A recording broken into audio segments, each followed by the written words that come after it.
The Chamber of Commerce and Industry of Slovenia would like to thank the Hong Kong TDC Frankfurt once again for joining hands and preparing this seminar. How do you see the Hong Kong market and springboard for entering to the Chinese market? Well, actually, it's a great pleasure to be again here in the Chamber and to work with you on such a seminar, because we think that Slovenian companies have a very good potential in view of the market in Hong Kong and in China. Various aspects might be of interest. Food as well as wine is in a very strong demand.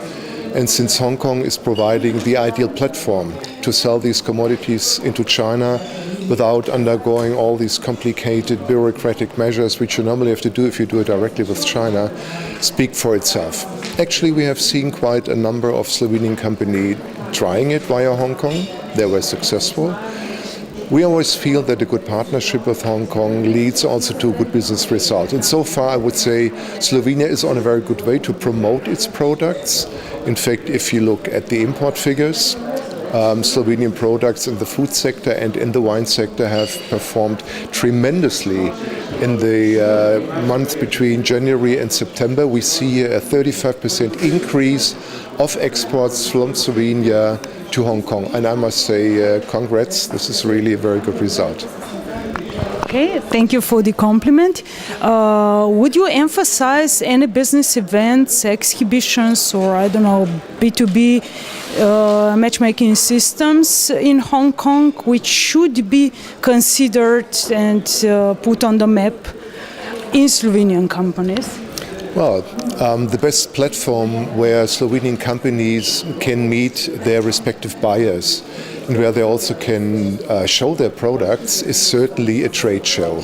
In general, trade shows are the best platform to meet international buyers, not only from China, but also from other parts of the world. But for especially the wine sector, from the Slovenian side, as well as for the food sectors, there are two fairs which have a very high international relevance, which are in place for many years. This is the Hong Kong Food Expo in each August of each year, and the Hong Kong Wine and Spirits Fair in November each year. Both fairs make excellent platforms, proven good platforms to meet the right buyers for companies, particularly from Europe. So those fairs I would definitely suggest to consider probably in the next years. Okay, we've heard that there are some incentives for the exhibitors as well as for the first-time visitors. Would you mention also a few details on that, please? Yeah, that's right. In case there is a pavilion from Slovenia being put together by a chamber, by the ministry, whoever is doing this, then of course the fair organizer will work out a special type of support in order to make it a successful participation. Not only there will be interesting prices for the space as such, but at the same time also a lot of publicity activities in order to promote this worldwide via the offices of the Hong Kong Trade Development Council, for instance. First-time visitors to a trade fair like the Hong Kong Wine and Spirits Fair can enjoy a 1 or 2 night free of accommodation, free entry to the trade fair, and of course we try to put them into contact with respective partners on site. That is also true if there's Slovenian exhibitors. We will do a matchmaking for them free of charge, of course, on site in Hong Kong at the fair in order to bring the right partners together. Vsi smo vedno radovedni, kako je firmi Albin Promotion uspel tak velik in večletni posel pri izvozu kurjih nogic na Kitajsko. Skozi kakšne kanale ste šli in kako ste prišli na to idejo? Ideja seveda od lastnika, gospoda Brencla, ki je danes žal ni tukaj. Prišla je pa ideja čist zaradi tega, ker smo oziroma so mu Kitajci odzeli en velik posel v avtomobilski industriji pri proizvodnji nekih ventilov. In takrat se je gospod Brenc odločil, da bo Kitajcem vrnil na en način. Iskal je in našel tržno nišo v kurjih nogah, ki so Kitajci potrebovali. V Sloveniji je seveda to stranski produkt, ki se meče stran. In začeli so se pogovori z Perutnino, najprej slovensko, kasneje z Pivko, Panvito, tudi z vsemi avstrijskimi klavnicami in danes izvažamo nekje 3 do 5 tisoč ton kitajskih oziroma piščančjih nogic na Kitajsko. To je to. Na letni ravni, ne? Na letni ravni, ja. Vem, da svoje čase se je rekli, da gre kontejner na vsake 3 tedne iz Luke Koper za Kitajsko z vašimi izdelki. To še drži? Drži, čeprav smo to tudi povečali izvoz tega, tako da zdaj je vsak teden kontejner oziroma celo po večini vsak teden 2 kontejnerja. Iz Luke Koper, ne, tudi nekaj iz Luke Rijeka, ker iz Hrvaške direktno vozimo. Razumem. Zdaj omenjali ste tudi več različnih prodajnih poti skozi okoliške države. Kaj se vam zadnje čase najbolj obnese pri izvozu na Kitajsko?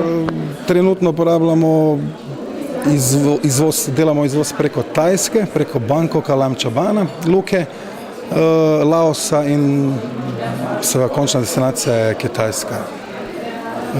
Predvsem zaradi stroškov manipulacije v Bangkoku, kjer se ta roba oziroma piščančje nogice predelajo še enkrat, odstrani se koža in se zapakira zadeva in pelje naravnost na Kitajsko, preko Hongkonga se tudi da in Vietnama, čeprav ta zadeva je najcenejša. Kako bi strnili vtise z današnjega dogodka? Današnji dogodek je eden izmed serij, ki jih Gospodarska zbornica organizira, oddelek Center za mednarodno poslovanje v sodelovanju z združenji. Mislim, da je to kombinacija, ki lahko daje uspeh, še posebej z popotnico, ki so jo danes podjetja dobila, da ne samo, da imajo v fokusu tisti ciljni trg, kamor želijo iti sami, ampak najboljše je v povezavi z tistimi podjetji, ki so že pridobila določene izkušnje na tistem trgu. Mislim, da so te formule v zadnjem času izkazale kot dobre. Na ta način premagamo vrsto ovir, ki jih nek nov trg, še posebej oddaljen trg, kot je Kitajska ali Hongkong, predstavlja za živilsko branžo, ki je polna nekih omejitev. Mislim, da so to vrstno deljenje izkušenj dober recept. Kar se tiče izvoza živilskih podjetij, mislim, da smo na dobri poti. Dosegamo že oziroma presegamo že evropsko povprečje, ki se giblje okrog 17% ustvarjenih prihodkov na tujih trgih. Slovenija dosega 21% in takšni dogodki, to povezovanje z vsemi potrebnimi informacijami, ki jih daje tako Gospodarska zbornica kot ministrstva, mislim, da lahko še pripomorejo kakšnemu procentu.